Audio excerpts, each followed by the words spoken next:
Okay, today we are going to be looking at Hinduism.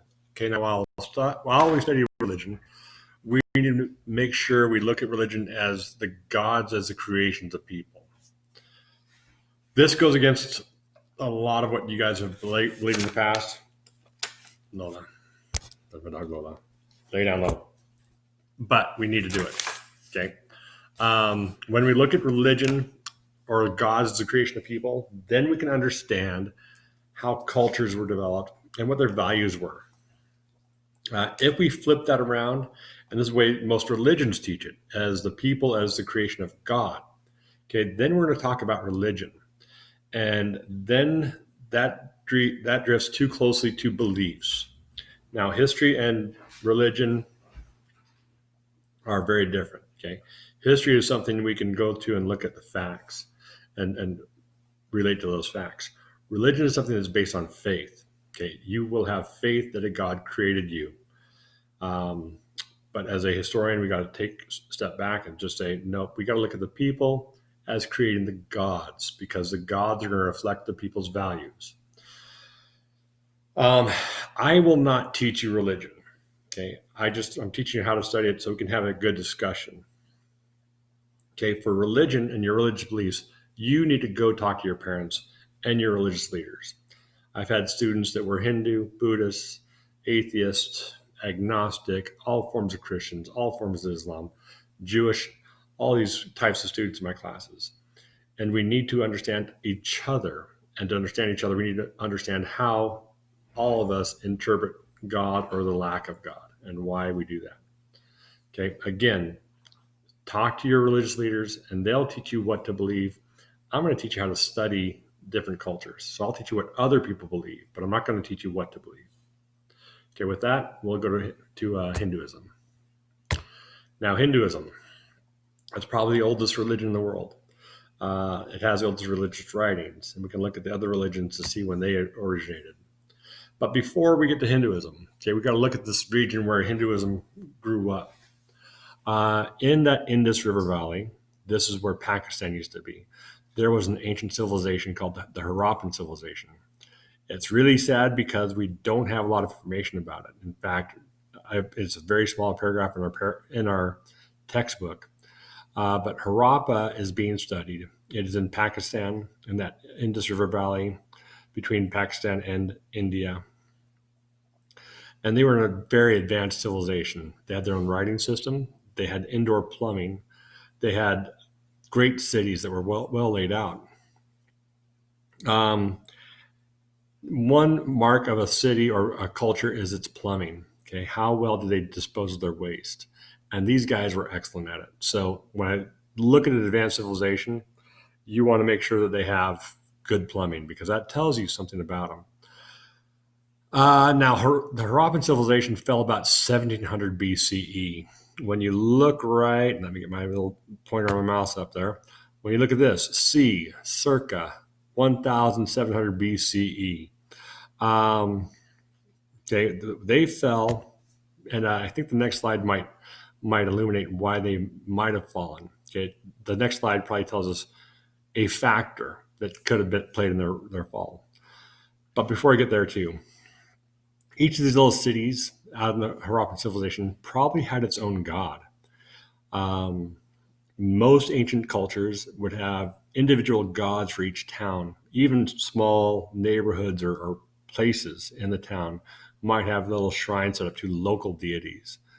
I know when I lived in Japan, they still had a lot of shrines built for their Shinto religion, and it was for local neighborhood gods. Fascinating to go out over there and see how they worship. Now, the Aryan invasion. The Aryan invasion, some people think that this has its roots in racism because Aryans are a tribe. Now, the Aryan tribe split thousands of years ago, 3,000 to 4,000 years ago.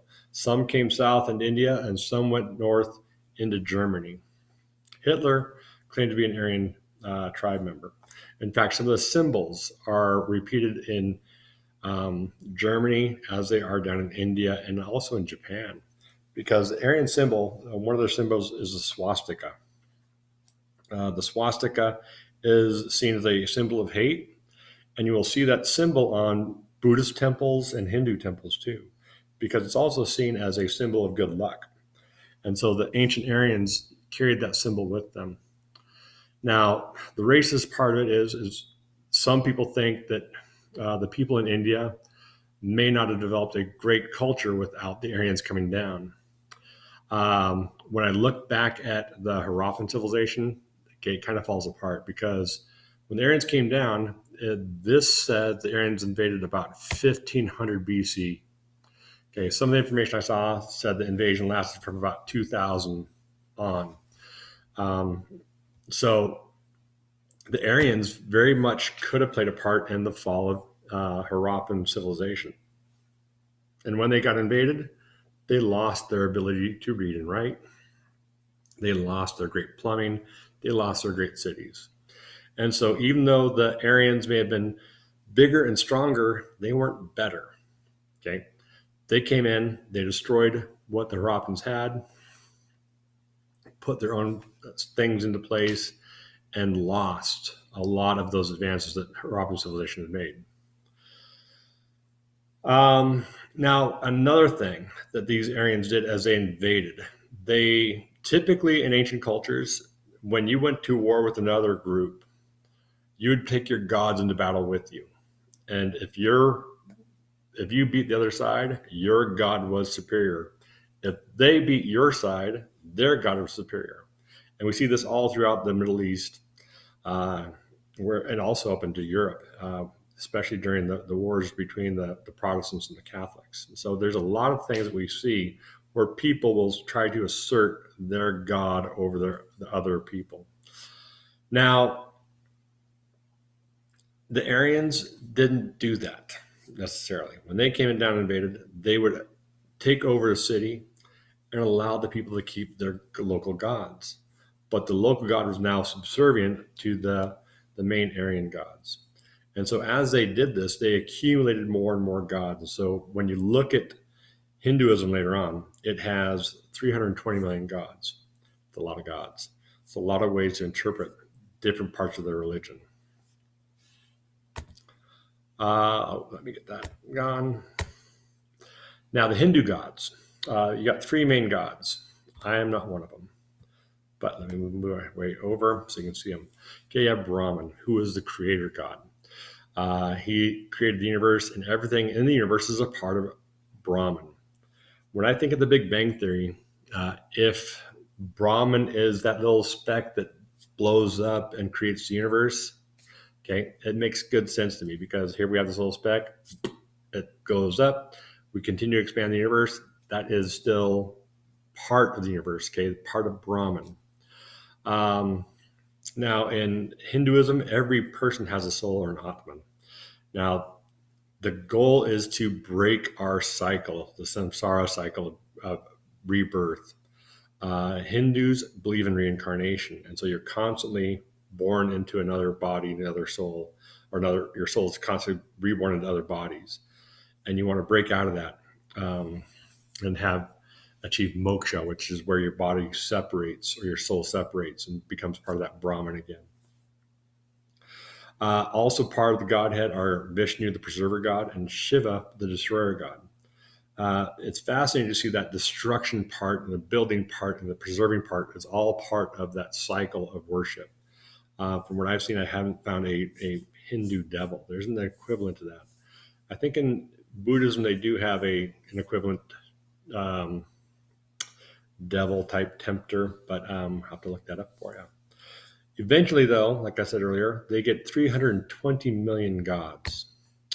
Now, as they came, as the Hindus developed, can't move my picture out of the way. As the Hindus developed, they have 4 caste systems. And when you look at the caste system, it's kind of fascinating because the top caste isn't political leaders, the kings. It is the Brahmins, who are the India's religious leaders. Okay, those are the top. Then it's the kings, the Shastriyas, the kings and warriors. Then it is the farmers and craftspeople, and then the workers. Okay, the Vaisyas and the Sudras. Okay, those are the four main castes. Now, even though you have four main castes or varnas, those further divide into smaller groups because you're going to have high priests and you're going to have other priests down below them. You're going to have major kings, generals, and soldiers. And so all of these are different castes or subsections of their varna. At the very bottom is this group called the untouchables. Okay. Now, in the varna, you are born into a varna. That is your caste. You're not going to leave that caste. As a caste member, you will need to fulfill your dharma, your duty as a good member of that caste. And then when you die, your soul will level up to the next varna. Now, in that caste system, you're going to marry people who are in your caste system. So if my dad was a construction worker, okay, I will be a construction worker. Not only that, but I will marry the daughter of a construction worker, okay? And so we are going to have this caste that is very rigid. You can't move out of it. You're not going to socialize with people outside that caste. Now, the untouchables, those people were the lowest, and they dealt with the blood and the excrement, all the dirty jobs. So they cleaned the sewers, they butchered the animals, they took up the trash. They were the dirtiest jobs, and they were literally untouchable. If you associated with them, you're now an untouchable. And so people maintained that social separation because if you violated those social rules, that bounces you down to that untouchable level. And people didn't want to start down there. Now, the karma, okay, karma is not how we see it necessarily. In the Western world, when we say, oh man, that's going to be bad karma, that's going to come back and get me, we see it as it's going to happen soon to us, okay? In that Hindu perspective, karma is something that you build up over the lifetime, and it's what you pay in the next lifetime. And so as you live this life, you are banking your good deeds or bad deeds for that next life, okay? Because as you fulfill your dharma, your duty in life, to move up in the varnas, okay, that karma is going to follow you. Now, the major religious text, and I don't know how many pages it is, it's thousands of pages long, but it's called the Vedas. And the Vedas are Hindus, they're basically a collection of poems that talk about the gods, all the mythology of Hinduism. And when you look at the gods in Hinduism, you'll have the three main gods, but they each have a consort or a wife. They also have avatars. So spirits of them that go on and carry out some of their deeds. It's not just one god when you see Brahma or Shiva or Vishnu. There's 3, 4, 15. They go deeper into their aspects of their personality. Now, I do want you to compare Christianity and Hinduism. And it's not that deep of a comparison, but polytheism is a word I want you to know. Polytheism means poly is many and theo is God. So poly means many God, polytheism. So polytheism is the belief in many gods. Now mono means one. So monotheism is the belief in one God. Hinduism has 320 million gods. And there's a hierarchy to them too. Okay, Brahman's the top, and it goes all the way down to these minor gods down below. Now, with 320 million gods, that is polytheistic, definitely.